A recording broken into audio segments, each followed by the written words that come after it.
ราะว่าประท้วงนี่ประท้วงสันติได้ถ้ามาเตะมาตีมาจับมากุมขังมาบีบบังคับมายิ่งโยกประชาชนก็สิแห้งขึ้นตีพยานบักเสือนี่ห้ามรีบไปหันตีสงสัยบักเสือนี่ห้ามรีบไปได้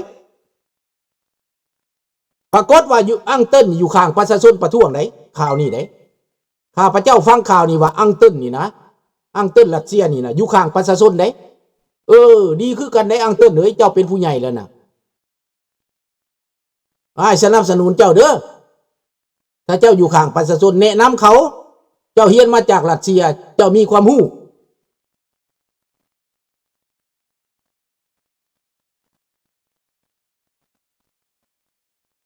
ใช่แม่น้องธนพรคนไทยเขาก็สู้ตายมาเท่าไรเขาก็ไม่ได้เกี่ยว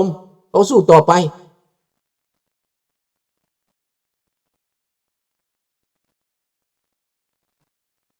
ก็ไม่รู้ว่ามันจะเกิดอะไรตารา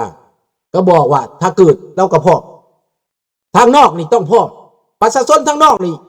รับรองว่าเขาบ่นอนดูดีรายดอกเขาต้องสนับสนุนเขาฮู้แล้วว่าในประเทศนี่จะอึดจะยากจะลำบากกากรรมเห็นบอก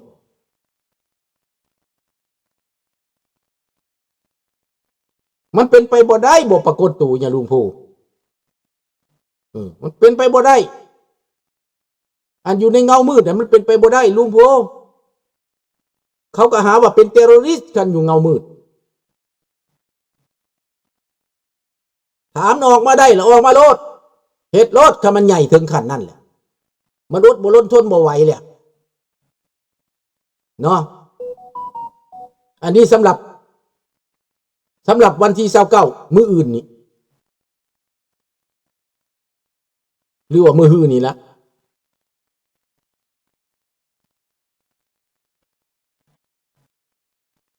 ครับก็ช่วยนั่นแหละคนไทยก็ต้องช่วยแล้วแหละ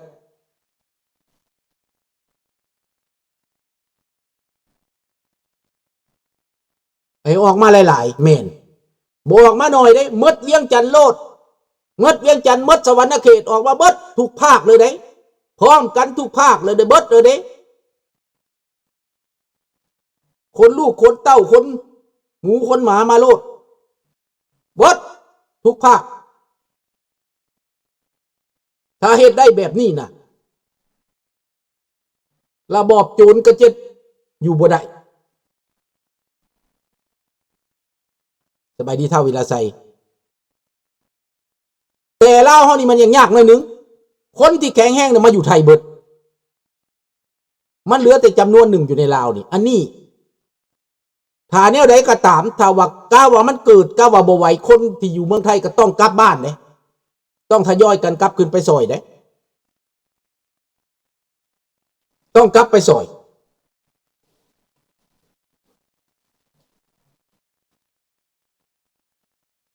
ข้าพเจ้าก็เชื่อว่ามันต้องมีเพราะในประเทศในรัฐบาลก็บ่ได้พร้อมเขาแล้วเดี๋ยวนี้นะมีผู้แทนราษฎรจำนวนหนึ่งก็พร้อมประชาชนแล้วในการเมืองลาวปัจจุบันนี้พร้อมประชาชนไหนข้าพเจ้าก็พร้อมประชาชน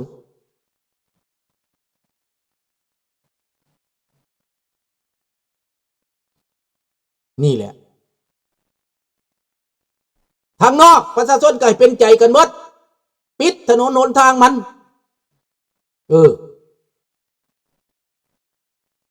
เอาแบบนี้ป้านโมเดลก็ได้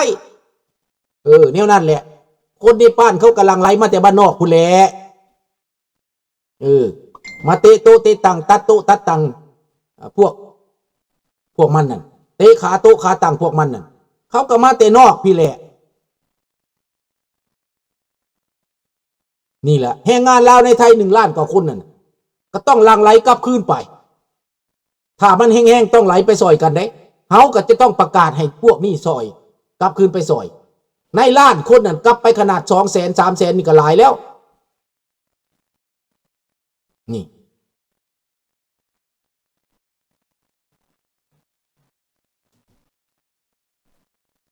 เห็นอยู่หลังคนก็ว่าโจรปุ้นห่านทองหลวงพระบางโจรกลุ่มเก่าและก็เป็นทหาร เป็นลูกน้องทหารแหละเซตอัพกันว่าซั่นก็จังซั่นแล้วมันเกิดโจรเกิดมารมาอยู่จังซั่นลุงนี่บ่ได้ห้านทองห้านค่ำนี่นะมันปุ้นลุงก็บ่ได้ห่วงกับมันดอกปุ้นพวกห้านค่ำห้านทองนี่อย่าให้มันปุ้นเบิดทุกมือบ่ให้มีห้านทองพุ่นนะบ่แม่นพร้อมโจรเด้แต่บ่อยากให้มันปุ้นเบิดคำมันน่ะปุ้นเฮาเดือนบักจุมรีพุ่นปุ้นเฮาเดือนบักสอนไส้พุ่นปุ้นโลดปุ้นเอาไปปั่นประชาชนกินเฮ็ดคือได้ป้านนั่นแหละเอาแบบนั้นแหละทับเบิดล้านทองอ่ะมันสายซอยมันหอบไปเบิดบ่ต้องให้มันยั้งมันบ่แม่นคนลาวดอกมีล้านทองก็ได้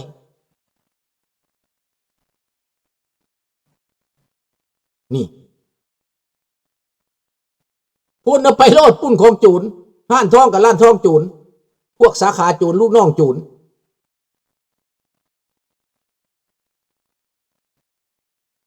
เกาหลีใต้บ่มากแรงงานลาวอยู่เกาหลีใต้บ่มากก็ส่งเงินคืนส่งเงินมาช่วยเหลือก็บอกจับโจรได้จับโจรก็ว่าลูกน้องโจรนั่นลูกน้องเผด็จลูกน้องทหารนั่นแหละไปปุ้นก็ได้มันจะปืนมาแต่ไสคันบ่แม่นทหารบ่แม่นตำรวจลุงว่าเป็นลูกน้องทหารลูกน้องตำรวจแหละเขากินน้ำกันอันนี้นะเรื่องของมันก็เป็นแบบนี้แล้ว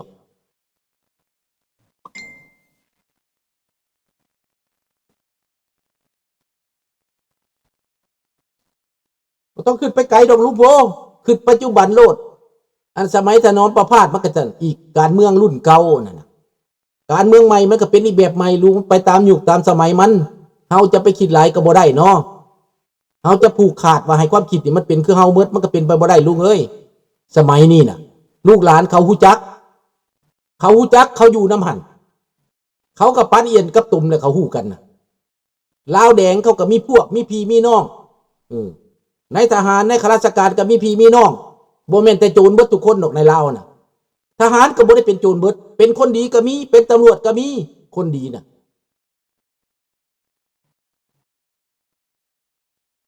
ดังนั้นนะเฮาจะไปคิดว่า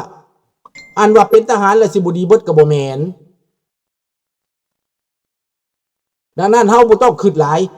คันว่ามันเกิดก็ให้มันเกิดเรื่องนี้ความคิดของหลานเป้าหมายของโจรที่อยู่ประเทศลาวคือห้านทองและธนาคารนั่นแหละเขาทำลายอันนั้นกับดีบอกกับบ่ได้ดีดอกบ่ได้ส่งเสริมให้ปุ้นดอกแต่ว่าถ้ามันปุ้นพวกนี้นะก็มันก็เป็นเส้นเลือดของมันคือกันไหนเส้นเลือดของโจรได้นี่ไหน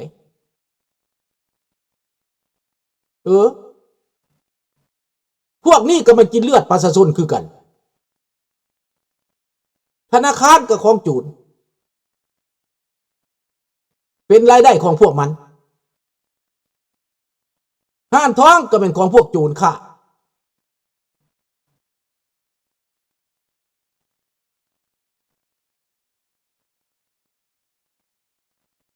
ดังนั้นพี่น้องเขาบอกปากตำรวจทหารฮอดเวลาเขาก็มีวิธีซอยคือกันเห็นบ่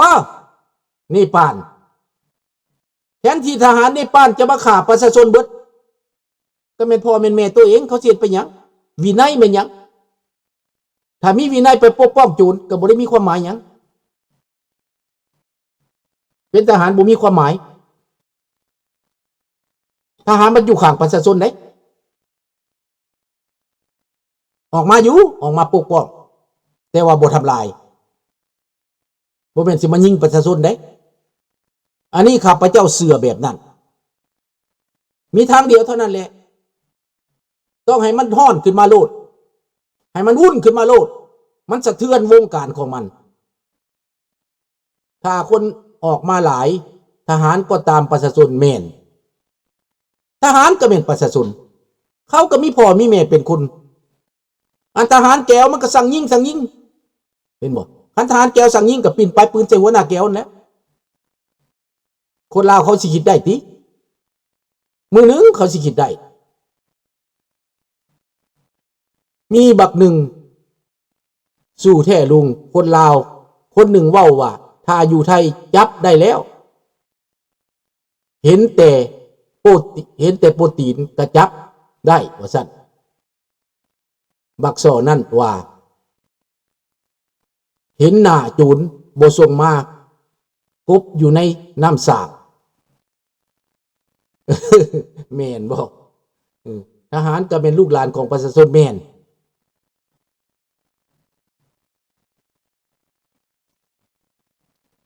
ทหารเขาก็ฮู้นะว่ามันบ่ถูกเขาก็อึดกะอยากเขาก็บ่พอใจนำรัฐบาลอันนี้แหละแม่นคนอยู่ภายในก็ต้องการเปลี่ยนนะข้าพเจ้า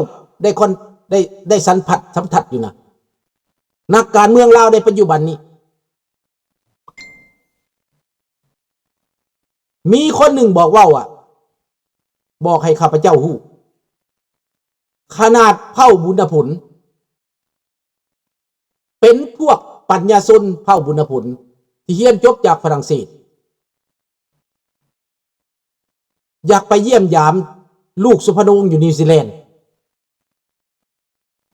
พวกมันเอายาเบื่อให้เผ่าบุญผลกินตาย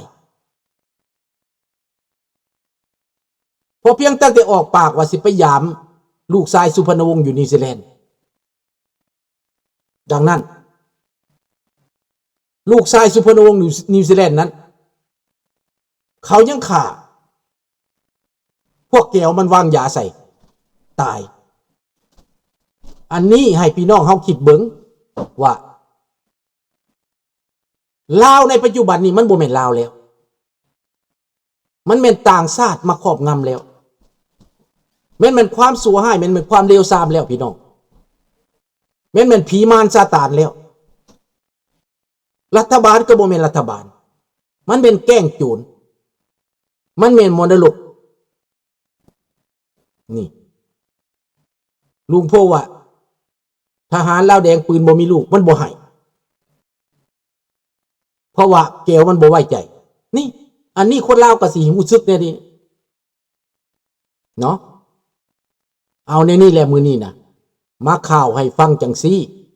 ดังนั้นท่าทีของข้าพเจ้านั้นบ่ได้ห้ามลูกหลานเด้อสุดแล้วแต่ลูกหลานกล้าหาญเฮ็ดกล้าทำลุงก็อยู่ข้างพวกลูกหลานนั่นแหละใส่สมองใส่สติปัญญาทุ่มเทเต็มที่คันเห็นแล้วเนาะจะมีเท่านั้นขอบอกขอบใจน้ำท่านผู้ฟังผู้ชมทุกท่านถ้าฟังเรื่องอเมริกาเด้ออเมริกาจะมาบ่นานข้าพเจ้าบอกแล้ว5ประเทศเตรียมเบิดแล้ว5ประเทศนั้นเตรียมร่วมมือกับอเมริกาทุกด้านจะเกิดสงครามในไสก็แล้วแต่เขาเตรียมแล้วเขาประชุมด่วนแล้วแสดงว่าเรื่องนี้มันไวที่สุดแล้วน้องจันทวีมันถึงเวลาแล้วมันฮอดยามแล้ว